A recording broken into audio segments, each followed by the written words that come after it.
Hey everybody, welcome to Jimmy V Live. We haven't done a food and beverage show in a while. We've been doing the sports shows, but I want to let you know that this is going to be a very important show.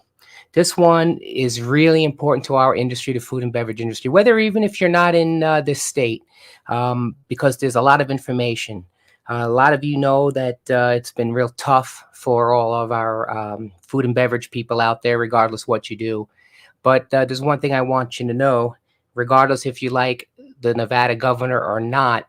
One thing he hit a home run on was my next guest because he's a member of the Nevada COVID-19 task force, an excellent person. I know him for a lot of years when he was the senior epidemiologist of Southern Nevada Health District, and I was on the Board of Health.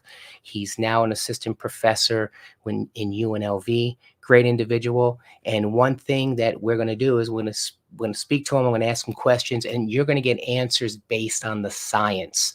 There's a lot of, people get answers based on politics. We're going to get answers based on science because that's one thing that a lot of people don't understand. And Brian, the way he speaks, he's very intelligent, very experienced in the field. I think he's top in his field. Sure, there's others, but this man's great. And with further ado, I'm going to bring him in. Here he is. Good guy, all around. Brian, Mr. Brian Labus. How you doing, sir? Hey, Jimmy, good to see you. Good. It's great. I'm so glad you're here. I'm so glad you were able to come on because there's just a lot. There's just a lot of things that and a lot of issues that people don't understand in the food and beverage world, and restaurants, you name it. Whether we're going to talk about school system. I'll go into the people, our friends in the hemp world and the cannabis world. I mean, everybody, anything to do with food and beverage, edibles, foodborne illness outbreaks, no matter, this is the man, everybody. This is the guy. I respect him. He's a good guy, good guy.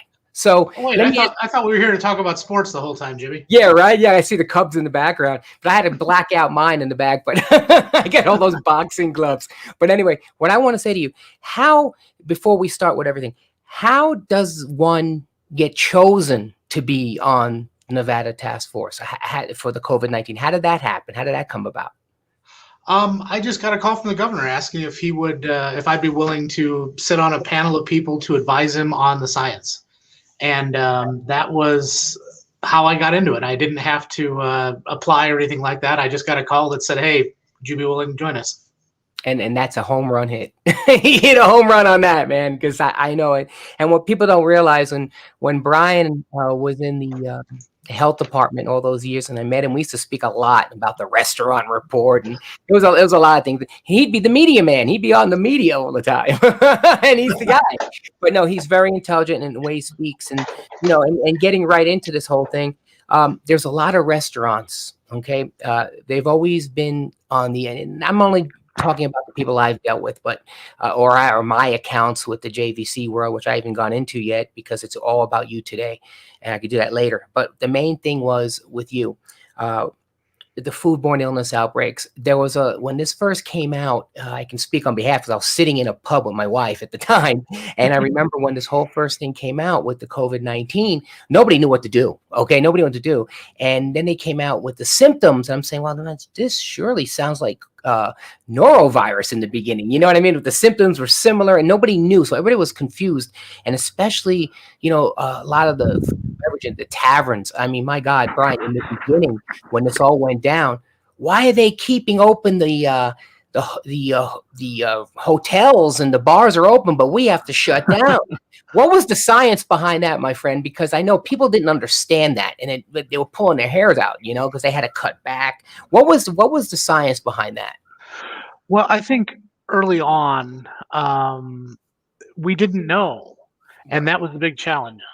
We had no idea where this was going or what was going to happen, and so we were just kind of making guesses. There wasn't a lot of science early on, and that was the problem. All we could do is look at SARS and MERS and some other viruses and say, well, this is what we learned from them, but we really didn't know.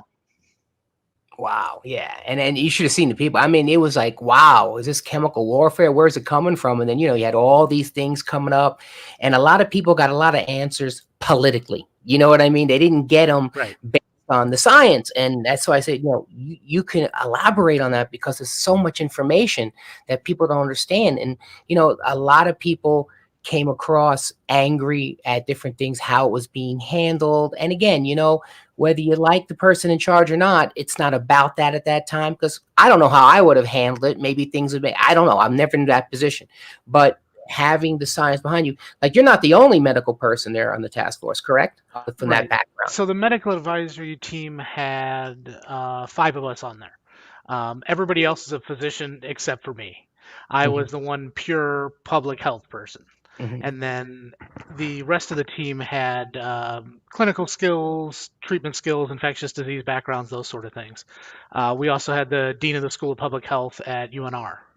So we had the right people there to make it basically give good recommendations based on the science, based on what was happening and what we could learn. But that information was changing day by day. Hmm.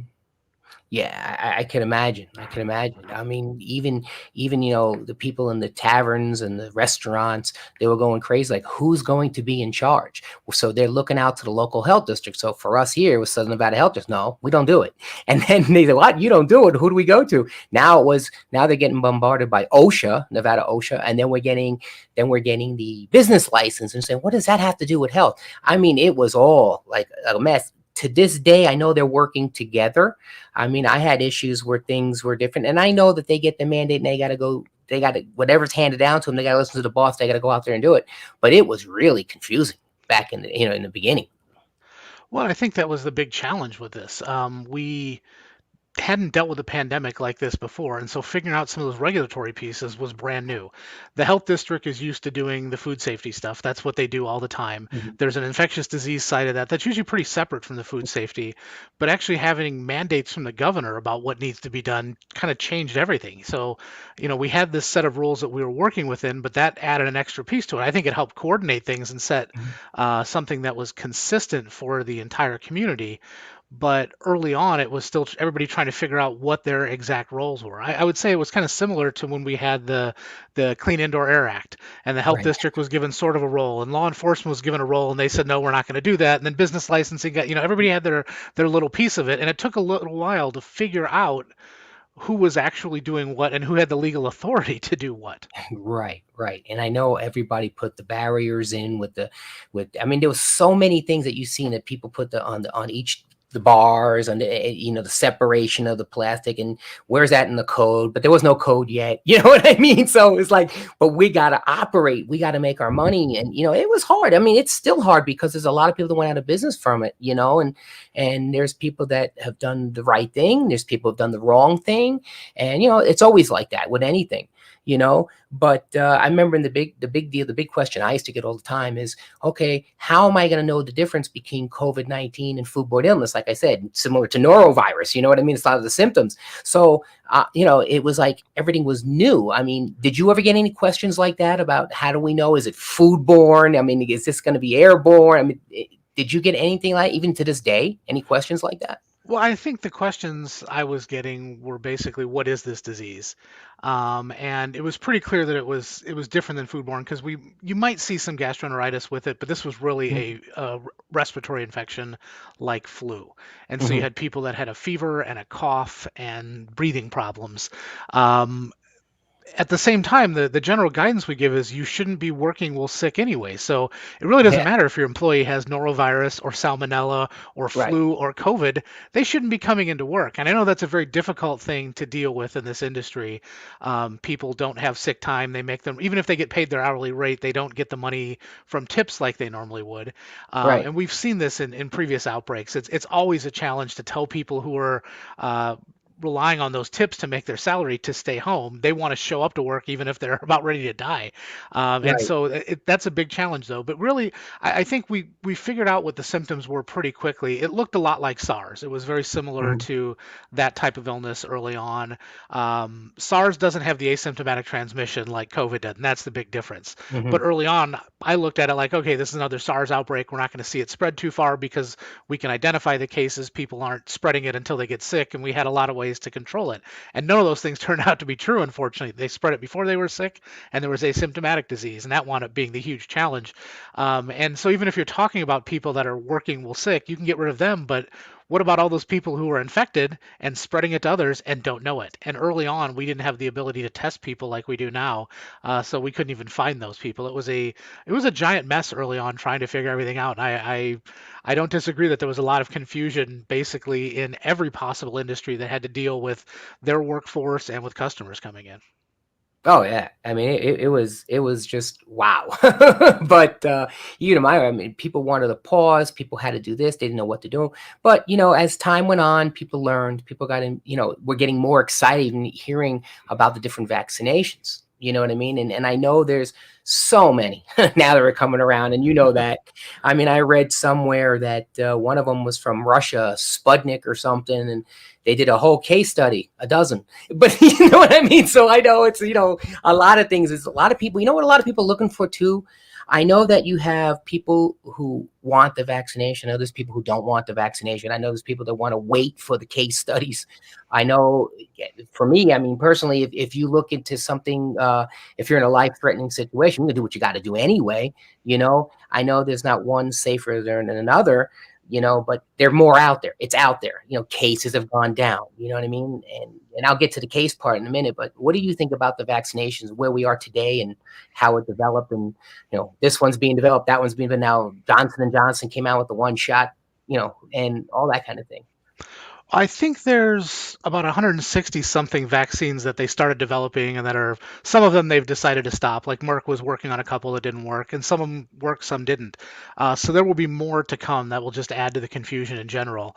The recommendation I've given to anybody that says, which vaccine should I get, is whichever one is presented to you. If you show up there and they say, here's your vaccine, your choice is basically get it or go home. We don't have enough for everyone. You can't really be picky about it and say, no, I want this particular brand or anything like that. We don't have those options right now. Someday in the Right. future, that might be the case. But right now, basically, you take what you can get. There are a bunch of different approaches to this vaccine. The one that I'm most excited about is the mRNA vaccine, those first two that came out, the Pfizer and Moderna, because it really represents a new way of producing vaccines.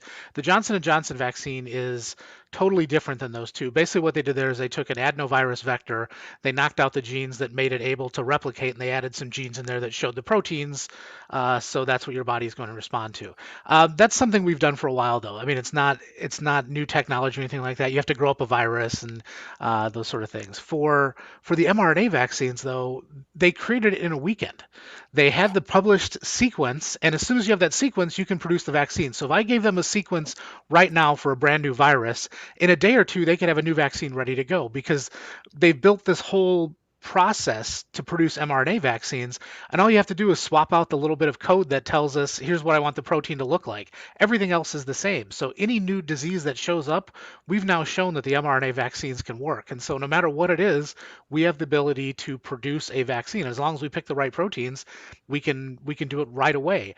And with the changes that we're seeing with those different strains that are out there, they can tweak the vaccine, because as they're Right. producing it, all they have to do is basically update a data file that says, here's what I want the new vaccine to have on it, and it'll change that protein. So to me, those vaccines are absolutely amazing. I think they're completely revolutionary, and give it a decade, and that's how we're going to produce all our vaccines, because we have complete control over it.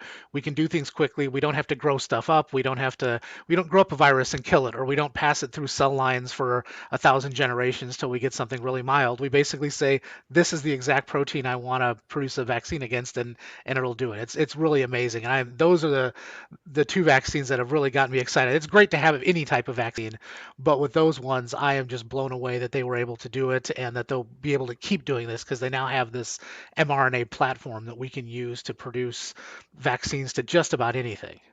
That's excellent. I mean, that's all great news. I mean, you can't get anything better than that. I mean, it's fantastic. And And I think one more thing to think about with it, yeah. we have vaccines that we've come up with before that didn't have much of a market. And it's really hard to keep a production in place if that's the case. I mean, they have to have their own setup for all that. But right now, if all you're doing is changing out what the proteins are, you could produce vaccines for rare diseases. You could play with all those sort of things where you couldn't before. So to me, it's just completely revolutionary in the way we actually produce vaccines. I get really excited thinking about the future of what these mRNA vaccines hold for us. Oh yeah, vaccines are great. It gets me into the word of the cases. But before I get to that, something just came to my mind. It's very important. A lot of people were also scared, okay, of how to take this test. Okay, am I going to trust a guy at Walmart? Am I going to trust? You know what I mean? I'm putting on my nose. Where's the contamination factor? You know what I mean? Is it going to get contaminated? Then they started with the. I know I pulled up to one of the drugstores. I think it was Walgreens or something. They're doing it. I think maybe the CVS, and I see the people doing it in the car themselves. And one guy dropped it. It looked like he dropped it on the floor, and he gave, but there's contamination issues, correct? I mean, should you go to, I mean, I thought in the beginning, because at the beginning, do you go to a physician for that? Do you go to a nurse? Do you do it yourself? I mean, has there been with the testing, has there been like faults, versus, positive, negative? I mean, we had a lot of false negatives, right? And we had a lot of false positives. How did they work their way through that? Well, it's kind of a challenge to produce a test that's going to be accurate 100% of the time. We don't have any tests that are really like that. Even if you look at pregnancy tests, they always want to brag Right. about being 99.99% accurate. You'll Right. never see 100% because you can always miss things. Right. The PCR test is a standard PCR test. It's the kind of thing we do all the time. All you have to do is look for a certain sequence. And so the swabbing is the same, the way they process it in the lab, all those things are the same. But we know that it's not always going to pick it up because sometimes it's just not there. It's in low levels. You went in too early to get tested, something like that. And we originally started with the NP swabs, which we have to get way up there. If people say it feels like they're poking in the brain, and those are the ones you were talking about. And obviously, people don't want that. But we No. learned that you can swab somebody's nose or even have them spit in a tube, and those things are just as accurate as the other PCR test. So that's why we're able to have people do the test themselves. So I've been tested a few times working with the athletics program here. And when you went in, you were given the tube and a swab, and you did the swab yourself, and then you put it in the tube and you handed it to them. So they didn't have to get close to you. Right. And I Right. suppose if I dropped it on the floor, they'd yell at me and give me another tube and another swab, but that was Right. about it. So Right. it's kind of hard to mess that up. It's pretty straightforward. If you can put a Q-tip in your nose, you can do the test. It's not that hard. Okay. You don't stick it up too With far. that PCR test, though, it's accurate at finding it most of the time. It's about, I think, 80 or 85% of the time it will find it. That also varies day by day. The sensitivity is higher on a couple days after infection versus a couple days, or a couple days after symptoms start versus a couple days before, and then it kind of changes over time as the virus starts to be killed by your body. There's just less of it to find. So the PCR tests have worked well. They're just not perfect, and we know that. And so when we're looking at our numbers, we always have to consider that in the interpretation. The antigen tests are a lot more of a challenge because we get a lot of false positives with them, and you have to confirm that with a PCR, and that's always a problem of antigen test. We know that's the Right. case for those because they're the way they work just isn't the same as the PCR test. I think the testing though is finally available to anybody who wants it, which is nice. We have enough tests for everybody. It's taken a long time to get there. Early on, that was one of the huge problems we had. We had a little bit of testing available only through the health department, and that was if you were sick and had traveled or were the contact of somebody who traveled. And that was really a huge limitation early on in this response. We just couldn't test everybody like we needed to. Wow. Yeah. And then you have the cases, right? It's cases, hospitalizations, and the testing. And it's determined.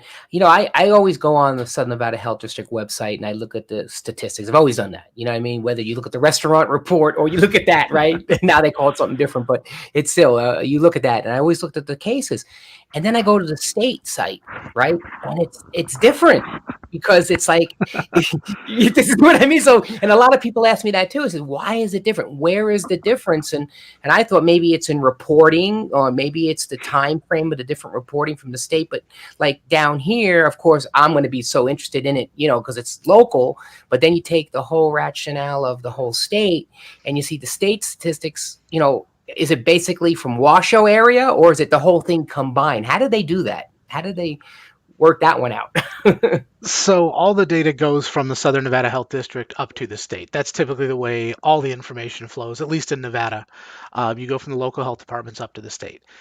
The differences that you're seeing are different ways of looking at the same data, and I think that's the confusing piece of it. If you look at the Okay. health district website, they do a 7-day moving average.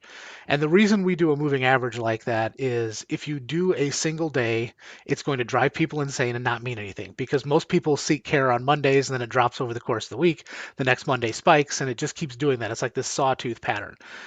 So you'll see a decline over the course of the week if you're looking at 1-day numbers and it looks like things are going down and all of a sudden they spike up. Well, that doesn't mean anything. It's just differences in people going in and getting tested. So that's why you do a 7-day moving average. If you have the last 7 days, it smooths those things out and shows us what's going on. The state does a 14-day moving average, and they Mhm. put a few day delay on it as well because it takes time for people to get tested and get the results. So it's just different ways of looking at the data. The state's data will probably increase more slowly and decrease more slowly. They're just using a longer period, so it takes more of a drop to get that average to drop. So I don't think there's anything wrong with either one. You can look at both of them. The way the state's set up now, you can just select Clark County, so you can see their Right. version of the Clark County data Good. versus statewide. In Nevada, Clark County is 75 to 80% of the population. So if you look at the state data, Clark Yeah. County is going to drive it anyway. And that's why looking at statewide data is a bit misleading for Nevada. It makes sense to look at Clark County, Washoe County, and the rest of the state as really three different regions. And not just Washoe County, kind of that whole area with Washoe and Carson and the few counties around there. You really have three geographic regions of the state, and that's kind of the way you want to look at it. Oh yeah, wow. And remember I told you in the beginning when we were speaking off the air, we spoke, or well, actually when we were setting it up, that I always have a gentleman that comes on from the UK. He comes on all my podcasts. Well, he has a question and he actually Okay. asks a statement. And you know, things are different. They're going through a lot of hell there too. I mean, you know, and his thing was this. He says he didn't know that he can catch it at work. You know, he took it home and gave it to his wife. And then in her school was told to close when they found that out. But the swab made his wife sick when they were doing the test at the back of the throat. Now, I don't know what test that was. Do you familiar with that kind of test? It's the same sort of thing. It's just some sort of swab from the respiratory tree Mm, somewhere. Um, the swab could have made her sick. I mean, you can get poked in the back of the throat and that'll hurt, or it could just be coincidental timing. And that's what we mm. saw a lot where people said, "Oh, I got sick because I was tested." Well, no, you were incubating it then. It just happened to overlap at the same time. We see that a lot more often than any problems during the test itself. We see this a lot even with people recovering. It's always, "Oh, this happened and I got better." Well, no, that just always happens. You get better a few days later, no matter what. It doesn't matter what you take, you're going to get better Right. in a few days. Or we see people say, "Well, I got sick when I was vaccinated." You stood in line near a bunch of other sick people, and then you were around them before you went in and after you came Right. out. So it wasn't the vaccine that gave it to you; it was just all the things that you did around that time. And so I'd say that's probably what happened with the with his wife becoming sick is really a coincidental timing. Unfortunately, there's no way to really figure out what caused it. So people see the one thing happen, the next thing happen, and say A caused B, and that's not always the case. Right. Yeah. Yeah. Well, you know, and they're going through their time, you know, over there too. I mean, all over the world is affected by this, you know, and you know, it's crazy. It mutates. It goes on, you know, and then I get another question that people say, now, do I listen to the CDC or do I listen to my local health district? You know what I mean? And I would say, I mean, they take everything into consideration. You listen to your governing body, correct? I mean, we have to listen to what the state here says. I mean, you know. I mean, because if I tell you what came out, I gotta share this with you. This came out on the CDC today. Okay, I don't know if you read this yet. Okay, we know that people want to get vaccinated so they can get back to doing the things that they enjoy with the people they love. Said the director of the CDC. Okay, so there are some activities that fully vaccinated people can begin to resume now in their own homes. Everyone, even those who are vaccinated, should continue, of course, the mitigation strategies when in public settings. As the science evolves and more people get vaccinated, we will continue to provide more guidance to help fully vaccinated people safely resume more activities. Visit with other fully vaccinated people indoors without wearing masks or staying 6 feet apart. Visit with unvaccinated people from one other household indoors without wearing masks or staying 6 feet apart if everyone in the other household is at low risk of severe disease, or refrain from quarantine and testing if they do not have symptoms of COVID-19 after contact with someone who has COVID-19. Well, how's the individual going to know that? Right? So that last piece there is nothing new. This is something we've been saying since the vaccine came out. When we do contact tracing, we look to see if you were around somebody who was sick, Mhm. and if so, we make you quarantine. But Mm. the rule now is if you've been vaccinated, you don't have to be quarantine because you're unlikely to be infected by it. So unless you actually have symptoms, there's no reason for that quarantine. So just like before, it's the same sort of thing, except it's kind of like if you've recently been sick, you don't need to worry about getting COVID again. It's kind of the same sort of rule with the vaccination. The other pieces are an interesting change. If you have people in the getting together who have all been vaccinated, that's really going to reduce the risk of transmission. And the goal is to get the entire community to that point Right. where everyone's vaccinated, you can be around people. Um, they I think they realize that people are going to still get together, and to say you should still avoid other people or anything like that is a little bit unrealistic. People aren't going to listen if you told them to do that. So saying if you're going to meet with people who are not vaccinated, do it with one household and do it with low risk people. So your parents have been staying in their house and not going out for the past year or something like that. It's safe to go over to them because they would be low risk versus being around a bunch of high risk people. But it's nice to see the guidance start to reflect that people are getting vaccinated and we can start to slowly reopen things. Now it's basically just a race between any virus resurgence and vaccination to try and get to the point where we have enough people vaccinated to keep that under control. Right. And it's funny. We're on the CDC. I mean, when this all went down, I was actually in contact with someone. This is near the beginning. It's like I think it was like February-ish. I was in contact with someone that I didn't even know because I'm loaded with allergies around that time. So my eyes are red. You got the same symptoms as the COVID and going on. It's just getting information. Really hitting you. And I'm with this person, and luckily he just said, I don't feel good today, so he just waved to me. And then about 2 weeks down the road, he blasted on Facebook that he is sick in the hospital. He almost died of COVID-19. And I'm saying, whoa. And then I found out that the health inspector that went to this facility caught it, but they don't know if it's from him, right? So I'm saying, wow. So what I did is I called the CDC, okay? Because I had no symptoms. I have allergies. And I said to him, look, I have allergies, and they're very similar to the coronavirus, COVID-19, the coronavirus, this virus that makes COVID-19. I don't know if I have it. So the guy, don't ask me. He answered me this way. He says, if your allergy medicines work, it's probably your allergies. So there's really like, hey, you know what? Okay, great. So that means it's working. So it must be my allergies. And it's like, if again, you'll never know, right? Are they ever going to find out what they're coming because you got the common cold? I mean, a lot of things are similar. And then, when you get to foodborne illness, I mean, you got the similar symptoms too. You know what I mean? What do you do? How do you treat it? Just go on, get vaccinated, right? Right. Well, this one is a new piece to add to the mix. I mean, we have all that background stuff all the time that we deal with every year. We have colds and flus and allergies all at the same time, and now we have another big virus circulating at the same time. Trying to figure out what it is always a challenge, especially if you're not a physician. Right. They can do certain tests that rule some of those other things out. Like some of the flu, like a rapid flu test is usually kind of mediocre at actually finding the flu, but a negative result means you don't have the flu. So we can do some of those things to rule out those other pieces at least. But I actually really like that advice of if your allergy medicine is working, then that's probably what it is. And it makes sense. We approach medicine like that a lot. We think it's a bacterial infection, so we're going to give you the antibiotics. If they actually work to treat it, then it probably was a bacterial infection and not something else. And so if the treatment actually works to cure the condition, then that's likely what it was. Wow. Yeah. Hey, Dave has another question for you here. He has another one. Can you be falsely tested positive after the quarantine time? And I guess over there they hear that you can be tested positive for up to 3 months falsely. So there's a couple things there. It's not a false positive. So there's two things. You can get a false positive at any point in time because no test is perfect. Especially the antigen test will throw false positives, and that happens. What you're talking about after an infection is some people continue to shed the virus for an extended period of time. Not at levels that make them infectious. They're not spreading it to anybody else. It's just the last remnants of your body fighting it off. And so we've seen that happen where people repeatedly test positive for weeks after their infection. And the 3 months is the guideline we use. Anything after 3 months, we consider it a new infection. But some people want to shedding this virus for an extended period of time, and PCR can pick up very low levels of the virus, and that's why you're finding it. So that is a bit of a challenge for us, trying to figure out sometimes if it's a new infection, a reinfection, what happened.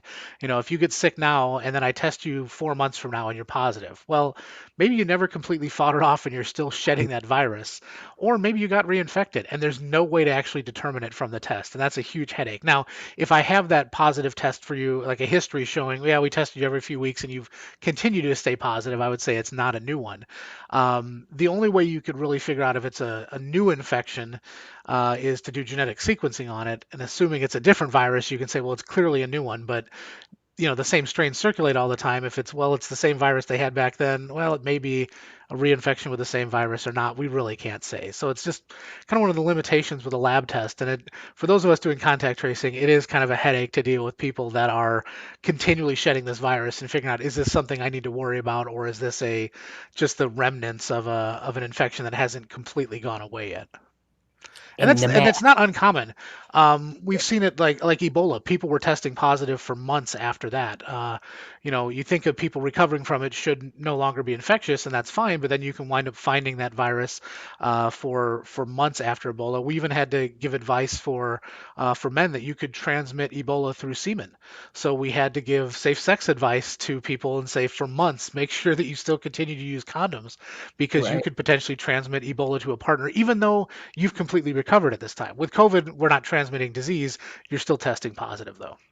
Right, right. And the masks. I mean, is it, the cloth masks. I mean, people. I remember when it came out. Then people were wearing those big masks because nobody knew what was going on. Like you're ready for a chemical warfare. I saw those all around. I actually saw a guy the other day walk in with his motorcycle helmet. Hey, it's a mask. He's walked in there in case he's covering. But everybody will do what they got to do. But the cloth mask versus the throwaway medical type mask. I mean, is there anything better? I mean, I know you have to launder the mask. When you cough into it, you're bringing it back in. I mean, there's a lot of questions with the masks. What's your feeling on that? Any mask that fits is the right mask, whether it's a medical mask or a cloth mask or whatever you have.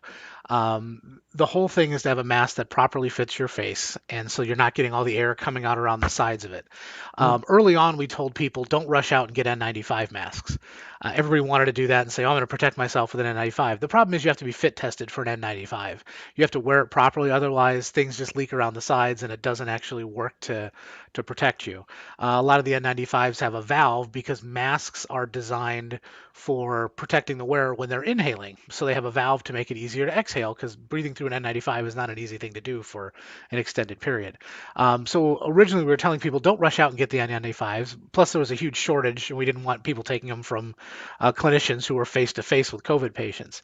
And then we kind of changed our guidance and said, all right, the cloth masks can protect not you, but the people around you. Kind of like holding a Kleenex over your mouth when you sneeze. It keeps you from putting all those particles into the air.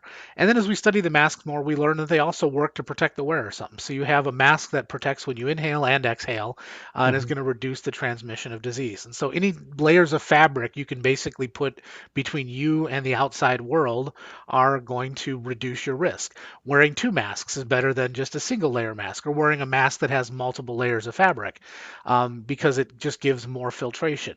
But again, you have to wear it properly. And so the advice lately on the two masks has kind of been around that, because you get two layers and you get a better fit around your face. The second mask can cover up some of those gaps from the first one. The masks are one of the things we've had that have allowed us to reduce transmission. And you notice I said reduce, not eliminate. And I think that's something that people don't understand. We're talking about something that reduces your risk of getting disease. We're not talking about 100% protection. You are not in a full hazmat gear where nothing's getting in.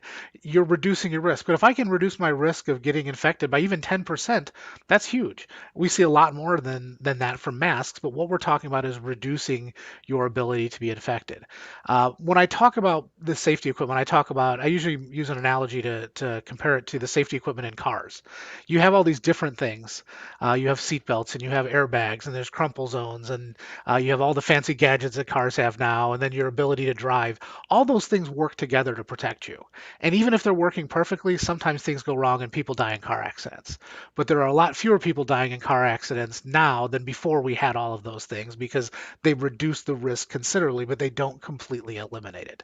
And so I think that's been a hard message to get across that yes, you have to wear your mask, but you still can get sick. It's just better than doing nothing at all. Right, right. And I can understand that. I could definitely understand that. Now, as things start opening up, right? A lot of people ask this question, and they'll get whatever. Oh, it's the politics. But what I want to know from you is straight out. When we start opening up, what like I don't really have the answer from your point of view because just as you're the expert in this field, opening up right away or just opening up in phases like we're doing here. You know what I mean? Because we hear what all the other states are opening up wide open. You know what I mean? What was it? Texas, Mississippi. There's several of them that are going open, right? Florida's always had their own rules, but as you look at it, um, is there a benefit to slowly opening up? Is there a medical reasoning behind it than just opening up and free for all? Um, Absolutely. Think of it like the soft opening for a restaurant or a business or something like that. You're trying things to work the kinks out before you go back to what's normal. So if you put everything back in place all at once and everything spikes right then, you're going to wind up just closing everything down right away. If you're doing it slowly and slowly reopening things, you can try out different parts of it, make sure they work, make sure things are being done safely, and keep moving toward that ultimate goal of having everything completely reopened. As the numbers go down, you can start to do things that have higher and higher levels of risk. So rather than doing that all at once, you start with the safest stuff and you keep expanding to the riskier stuff. It just makes sense to do it that way. You try the easy stuff first and then move toward the more difficult stuff. Um, Unfortunately for businesses, it's difficult sometimes to follow those things. Say we had a 25% and we went to 35%. Well, okay, does that actually mean anything? Does it make a difference financially? There's still the same overhead, so there's all Right, those things to consider. But I think the stepwise approach to it makes a lot of sense. And not just saying we're going to do one thing now, we're going to wait 2 weeks, do another thing, we're going to wait 2 weeks, do another thing. You do the first thing and you make sure it works. It takes a little time to see the numbers reflect what's actually going on, and so if you just do a bunch of things in a row, you really haven't evaluated each of those early things to see if they've made a difference. And that's really what we want people to do is do some things, make sure they're working, and then do the next things, and then make sure those are working, and so on and so forth. It's not easy to do that. People want to go out and do things right away. One of the quotes I had when I was interviewed a few months ago was, "We asked people to dip their foot in the pool, and they did a cannonball into the deep end." And that's right, really the concern with the reopening. right, You can't go from having everything closed to everything open overnight and not expect the disease to start to spread. The disease spreads because people share it with each other. And if you all of a sudden just go back to the way things were before, you're now at the exact same conditions we had at the outset of this pandemic, and things could very easily spread in the community. yeah, and that's what nobody wants. You know what I mean? Nobody wants that. We want to definitely go the route we're going. I know there's been certain dates that are set. I mean, a lot of people, speculation is Mother's Day. Speculation is, July 4th will be okay. Do you? I don't put you on the spot. If you don't know, you don't know. But do you think that July 4th is a reasonable time frame that we'll be closer to fully opening, or do you think we'll be there, or we're still going to be on the route we're going? What do you think? Well, I think the challenge with knowing what's going to happen in the future like that is it all depends on our behaviors now. So if a bunch of states reopen everything, those states could have a huge surge before 4th of July, and then that kind of puts everybody else in a position of not being able to get to that point. So I don't think we can say if the conditions were kept the same, I could predict what was going to happen. We kept Right, everything in place. I could say yes, we'll continue to see decreases in disease, and by 4th of July, our numbers will be low. But we're not doing that. We're right, starting to reopen things, and when you're trying to talk about all those different things that are kind of compounded together, it's really impossible to say where things are going to be. I don't know what percent of people are going to be vaccinated.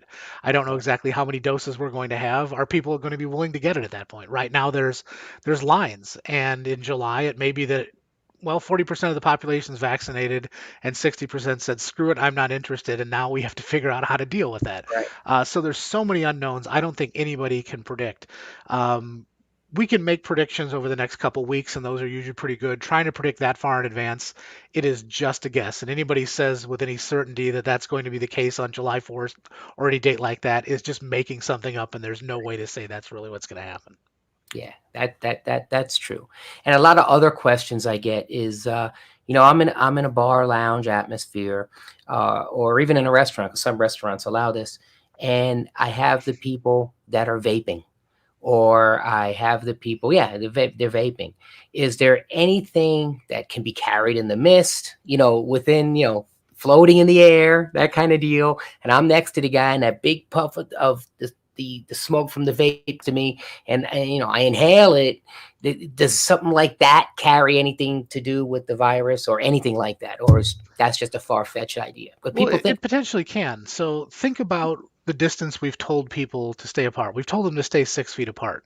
And if mhm, somebody turns to you and vapes toward you, you can see exactly how far their breath is going to go. right, The reason we chose 6 feet is because the large particles typically will settle out of the air before that. But that's not all particles. Some things will go further. You can see that vape cloud kind of move across the room just like you could right, from a right, right, cigar, a cigarette, or anything like that. right, But they're not going to put the mask on between puffs of their vape pen either. They're going to sit there and continue to talk and exhale. And so basically, it shows you that you're in the kind of the respiratory cloud that comes off that person. Kind of, you have to think of everybody around you kind of like Pigpen and the Peanuts. There's that cloud around them that's where the right, virus is. And so right. if they're infectious at that point, it could spread. You're talking about a situation that just allows a lot more respiratory contact between people. Right, exactly. Because it's important because people wonder. I mean, how does that relate to food and beverage establishments? Well, it does.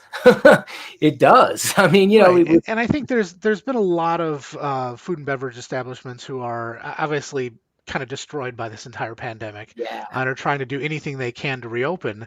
The problem is we're talking about an environment where the disease can spread.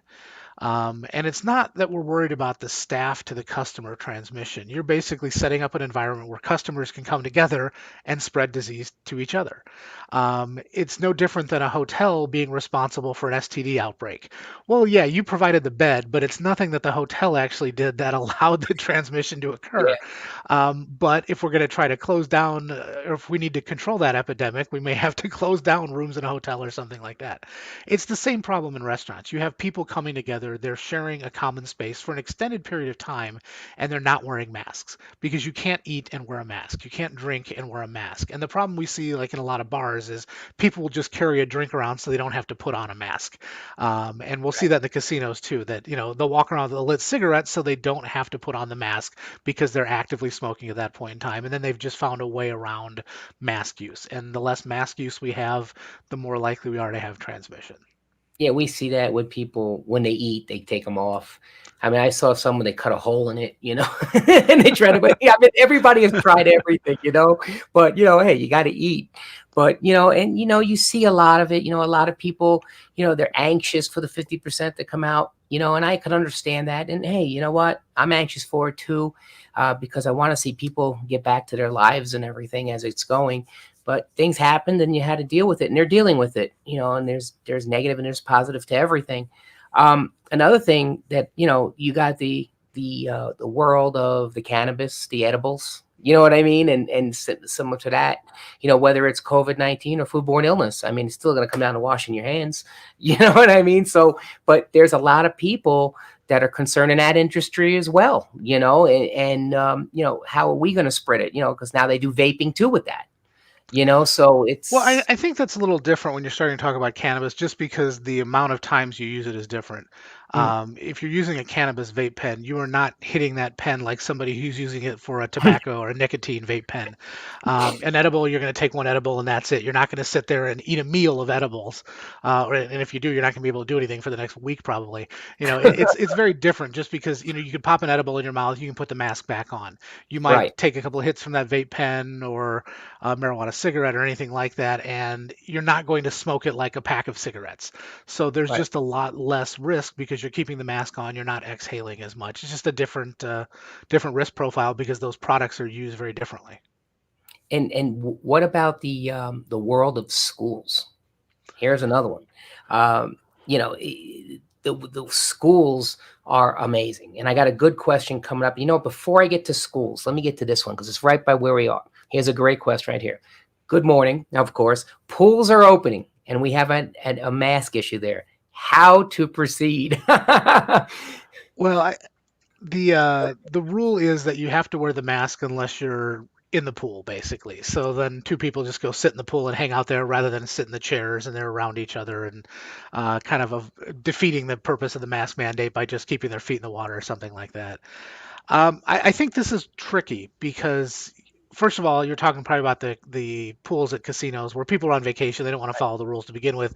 They came here to get away from the pandemic, even though you can't really do that. But um, enforcing it is just going to be a huge challenge. Now, luckily, we're talking about people that are outside. As long as we keep physical distance between people, the risk is going to be reduced.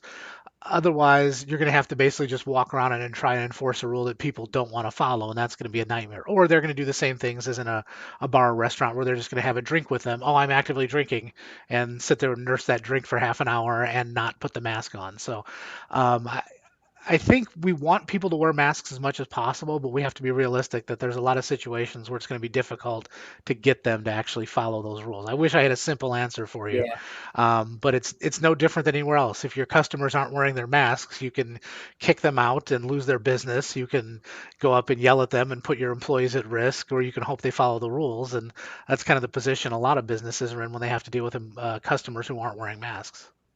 Wow, yeah, and that's pool season's here. Pool season here, and I know the people I deal with have got the utmost, regulations. I mean, people I have even have 6 foot noodles. They're giving people. They're trying everything. I mean, you got to give credit to the industry.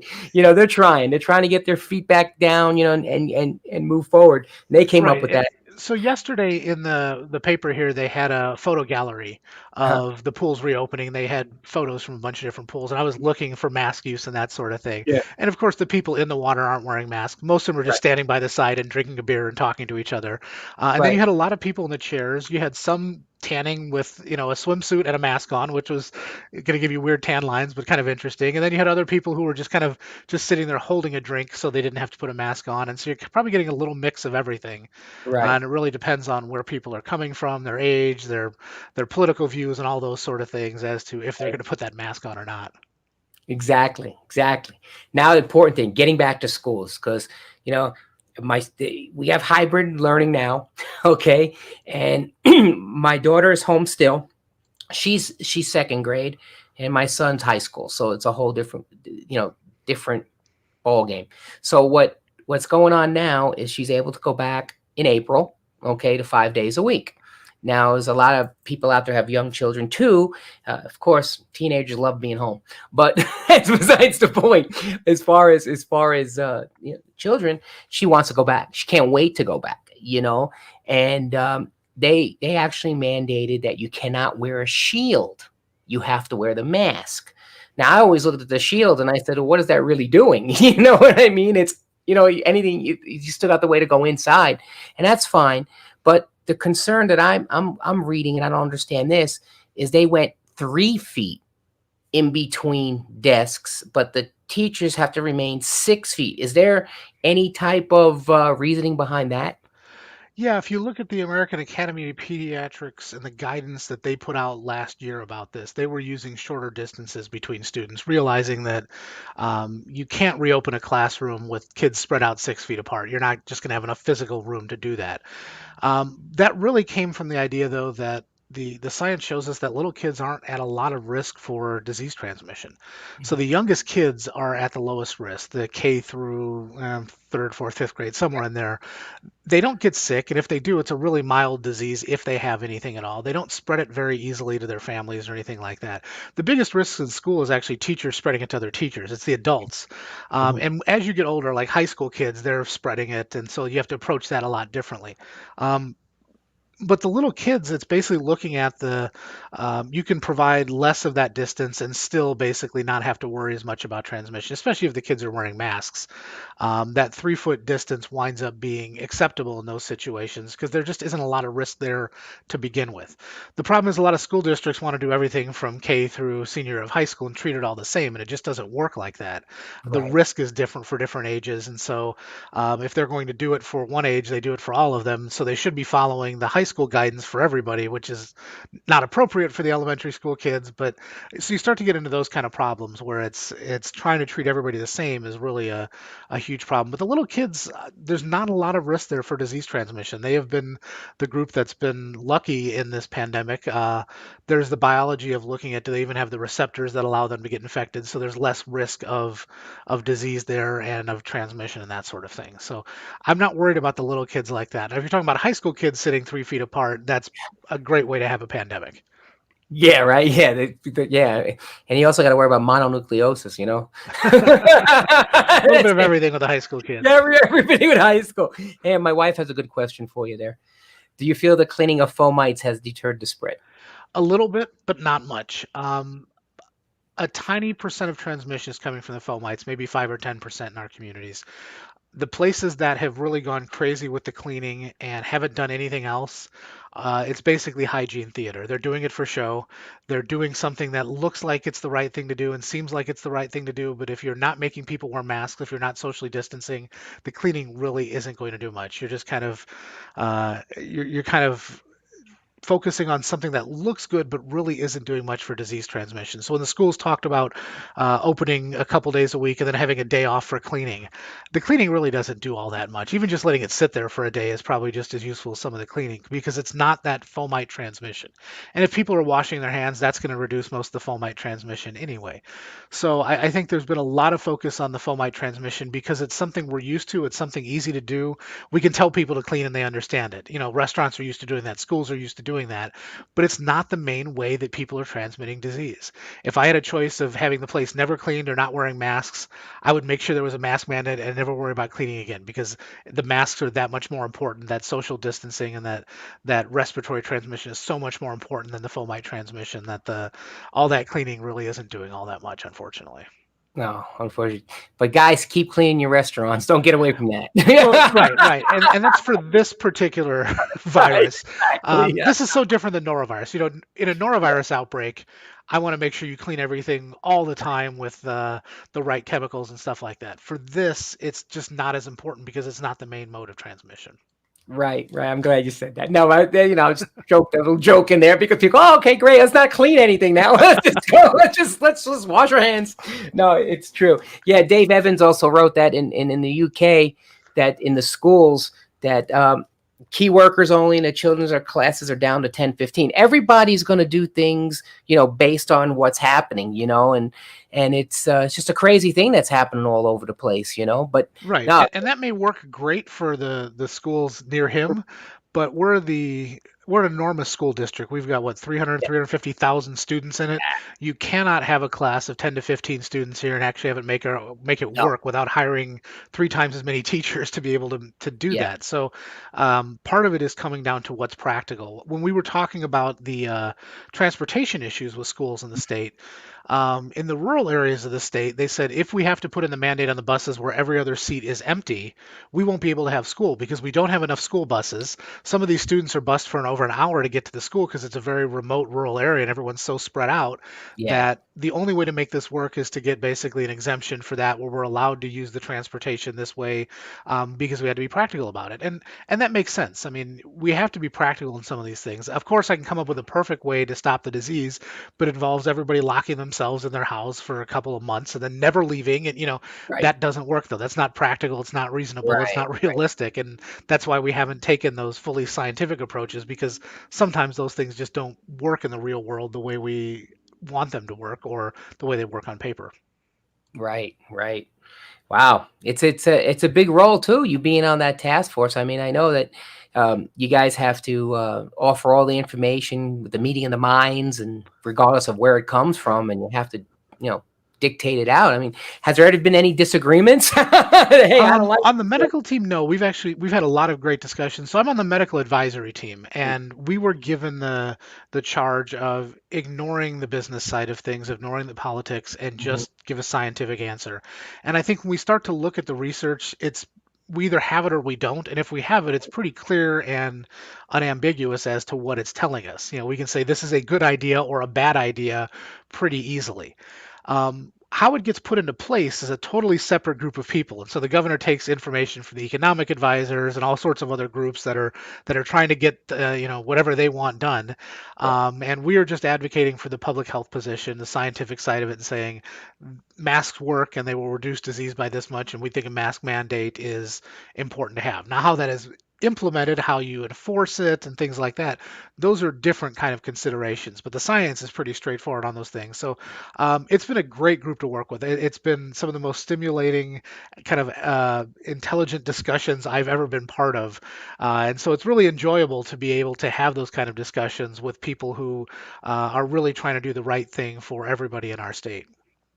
Do you think that we're yeah, and people are saying they're you know, excellent. You know what I mean? It's excellent what's going on. I mean, but what I would ask you, do you see down the road, because I know it was mentioned, and I don't know anything about it, but I'm just curious, do you really see that the local governments are going to take the lead on this, and eventually the state will be there to advise? Well, that's the way it's set up. May 1st, things are supposed to be turned over to our local governments here in Nevada. We've kind of done that all along. Each county has had a group of people that LEAP, I can't remember what the acronym stands for, but they're local emergency something. The whole goal was to do things locally, because what works for Las Vegas does Mm, not work for a rural community with 2,000 people out in the mountains of northern Nevada. right. And you have to recognize those differences. I mean, you're talking about places, counties that have 1 or 2,000 people, and they're socially distanced just by living there. And there may be one business in town that provides those supplies, and so we can't close it, or there's all those sort of things that we have to approach very differently. So I think it makes sense to have local control over those things, as long as the counties are still doing enough to make sure that there's the people are being protected. I worry that a small county may just say, you know what, we're done with all this, we're going to get rid of all restrictions, take that Texas approach and say, as of this date, we're just done with COVID. So Right. that's entirely possible that it could happen, and that's where the state will have some challenges to figure out how to deal with that. Really, this is where public health comes from. Public health has always been a local matter. You look at what's important to your community and how you need to respond to it. You don't worry about what's happening everywhere else. In the middle of an outbreak or the middle of a pandemic, it's still a local response. If we have a nationwide foodborne outbreak, how we respond to it in Las Vegas is all that matters to the health department and the tourists and the residents of Las Vegas. So public health has always been local. That's the way things go. We have the scientific support from the states and the federal government. But really, it's the local communities that have to make those decisions about their priorities and how they best want to protect their people. So I look forward to seeing how that's going to play out. It's going to be Yeah. quite a challenge for Las Vegas, Yeah. because just the number of issues related to tourism here are going to be overwhelming, I think, to deal with. But it will be nice to see the locals be able to kind of give that local flavor to it and do something to best protect their community that makes sense for them. And I know everybody's waiting for this question, so I got to give this to you. Okay. What do you think about our sporting events, the Golden Knights? Besides them being fantastic, you have it's great, but you have the Raiders will be coming back, and then you got the basketball, you got the ladies basketball, we got the hockey, you've got the junior hockey now here, in Henderson. What do you feel about the fans are letting more fans in? Of course, everybody wants to go, and especially when the team is excellent. So Yeah, I was looking for Golden Knights tickets yesterday, and they're about $400, I think, for any of those games that are coming up. The We're talking about large events, and whether it's a sporting event or a concert or a convention, it's the same sort of issue. You're talking about the density of people. These types of events, we can spread people out in the stadiums enough where I think you can have some sort of fans there safely. I was part of the group at UNLV where we put together our plans to have fans come to the college football games, and that lasted all of 2 games before the pandemic took off and all the events were canceled. But looking around that stadium, we had people spread out. They were wearing their masks. The risk there was really minimal. It was an enormous environment, and we had a stadium that sat 65,000 people, and we had 2,000 in there, so we could safely spread people out there. We've seen spring training start to do that this year, where the fans are spread out. And being an outdoor event, it makes it a lot easier because the risk of transmission is lower. So I think we'll get there. The challenge is we can't go from 6 feet to 5 feet to 4 feet or anything like that. It's not like we can scale that back. The 6 foot distance has to do with how far those particles travel. And unless the virus itself changes, that's not going to change. So I think that's going to be the huge challenge of it, of keeping people socially distant until we have enough people vaccinated and we have a low enough disease transmission rate in the community where we can start to put more people in those environments. Yeah, and the next time I talk to you, I would like to get rid of all these cardboard people out there in the stands, right? Right, and the fake crowd noise. yeah, we need real crowd noise. Brian, I mean, this has been great. I really appreciate you coming out and offering information because the valuable information from a science point of view is so helpful to everybody out there, because you hear the political versions, you hear the rumors, you hear all this, that, and the other thing, but the perspective of this is most excellent, like this comment over here. It is most excellent. Yes, thanks, Angie. Because it is most excellent, and I think it's great because nobody hears this. They may rely on the media, but to get someone like you out here to really do it. On the final thoughts of everything, what do you do at over there in UNLV? Let everybody know. Well, until a year ago, I did something very different than I'm doing now. The last year has been all COVID. Right now, I run a contact tracing team. We have a team of over 150 students that are doing contact tracing and case investigation of every positive that comes in. We're working for the health district and investigating disease in our community, and that's been amazing to put together. I had a team that started with 7 volunteers about a year ago. The very end of March, we had our first meeting, and we trained them in the morning, and by the afternoons, they were on the phones calling people. And a year later, I've brought in over $5 million to support all that, to hire. In the fall, we had 200 student contact tracers. Now we've got 150 plus the management team, and they go out they call people and do that contact tracing all the time. They're an amazing team of graduate students led by some people that are going to be the future public health leaders. So I'm just blown away by the stuff they do every single day. So that's been my life for the last year. Normally what I get to do is I teach classes in infectious disease epidemiology and some general epi classes, and can do research on anything that I'm interested in, which probably will be all COVID things for the rest of my career.